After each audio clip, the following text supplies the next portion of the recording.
மக்களுக்கு எல்லா உண்மையும் தெரியும். மக்கள் எல்லாத்தையும் பார்த்துக்கிட்டு இருக்கிறாங்க. கரூரை சேர்ந்த அந்த மக்கள் அந்த உண்மையெல்லாம் வெளியில் சொல்லும்போது எனக்கு கடவுளே நேரில் வந்து இறங்கி அந்த உண்மைகள்லாம் சொல்கிற மாதிரி எனக்கு தோணுச்சு. சீக்கிரமே எல்லா உண்மைகளும் வெளியில் வரும்.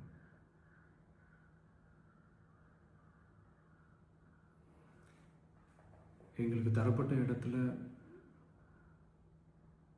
நாங்கள் போய் அந்த அந்த ஸ்பாட்டில் நின்று நாங்கள் பேசிட்டு வந்தோம். அதை தாண்டி எந்த தவறும் எங்கள் சைடில் நாங்கள் எதுவும் செய்யலை.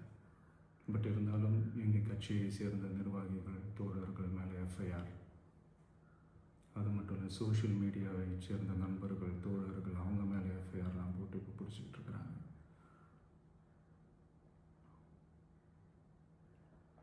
சிஎம் சார், உங்களுக்கு ஏதாவது இந்த பழி வாங்கணும் அப்படின்ற எண்ணம் ஏதாவது இருந்துச்சுன்னா என்ன வேணாலும் பண்ணுங்க. அவங்க மேலே கை வைக்காதீங்க. நான் ஒன்று வீட்டில் இருப்பேன், இல்லை நான் ஆஃபீஸில் இருப்பேன். என்ன வேணாலும் செய்யுங்க. நண்பர்களே, தோழர்களே,